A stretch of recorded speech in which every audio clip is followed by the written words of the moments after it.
तो exit poll के नतीजे आपने सबने देखे होंगे और उसके बाद अब बड़ा सवाल यही है और सब ये सवाल पूछ भी रहे हैं कि आखिर मोदी का मतलब क्या है। तो समझिएगा, 140 करोड़ लोगों का भरोसा है। मोदी का मतलब प्रचंड विजय, क्योंकि तीसरी बार बीजेपी इन आंकड़ों में सरकार बनाने जा रही है। मजबूत सरकार का क्रेडिट भी मोदी को जाता है, सशक्त भारत का क्रेडिट भी मोदी को जाता है। और जैसे जैसे भारत आगे बढ़ रहा है, आत्मनिर्भर होता जा रहा है भारत, यह भी क्रेडिट प्रधानमंत्री मोदी को ही जाता है।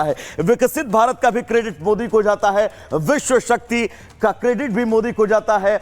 महिला सशक्तिकरण, बढ़ती अर्थव्यवस्था, भ्रष्टाचारियों पर एक्शन, पीओके की वापसी, ये वो तमाम जो है वो प्रधानमंत्री नरेंद्र मोदी के नाम का मतलब और प्रधानमंत्री के होने का महत्व क्या है वो आप इनके जरिए समझ सकते हैं। तो प्रधानमंत्री मोदी के नाम का मतलब आपने समझा होगा। एक बड़ी खबर अपने दर्शकों को बता दें। दरअसल चीन के सरकारी अखबार ग्लोबल टाइम्स ने इन एग्जिट पोल को लेकर क्या कुछ कहा है। दरअसल ग्लोबल टाइम्स का रिएक्शन सामने आया है और कहा गया है कि तीसरी बार मोदी सरकार आने की उम्मीद है। मोदी के आने से चीन भारत के संबंध मजबूत होंगे। यह बात ग्लोबल टाइम्स जो चीन का सरकारी अखबार है, यानी कि बहुत बड़ी खबर के मोदी के आने से चीन और भारत के संबंध मजबूत होंगे, यह बात ग्लोबल टाइम्स में कही गई है। और तीसरी बार मोदी सरकार के आने की उम्मीद इस चीनी अखबार में जताई गई है। तो यह बड़ी खबर आपको बता दें, मोदी के आने से चीन और भारत के संबंध मजबूत होंगे।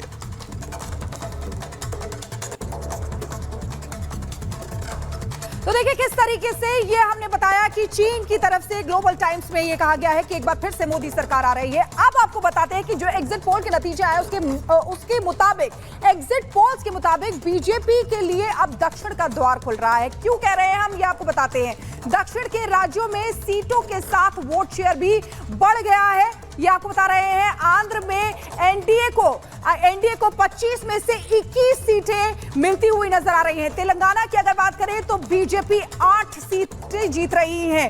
दक्षिण के द्वार की बात करें, तेलंगाना में वोट शेयर 19.7% से बढ़कर 36.2% हो गया है। तेलंगाना की बात करें, तमिलनाडु में 22% वोट शेयर में उछाल हो गया है, यह भी आपको बता रहे हैं। देखिए किस तरीके से 2019 की अगर बात करें तो 9% से 2024 में 31% वोट शेयर हो गया है। कितना ज्यादा वोट शेयर बढ़ गया है। केरल में भी बीजेपी का खाता खुल सकता है, ये सबसे बड़ी जो बात निकलकर सामने एग्जिट पोल में वो आपको बता रहे हैं। बीजेपी को केरल में 1 से 2 सीटें मिल सकती हैं। तो किस तरीके से बीजेपी के लिए बहुत अच्छी खबर एग्जिट पोल्स के मुताबिक, अगर यही एग्जिट पोल नतीजों में तब्दील होते हैं तो दक्षिण की तरफ, दक्षिण की सूरत जो है कुछ बदली हुई नजर आ सकती है। अब आगे देखेंगे 2 मिनट में भारत।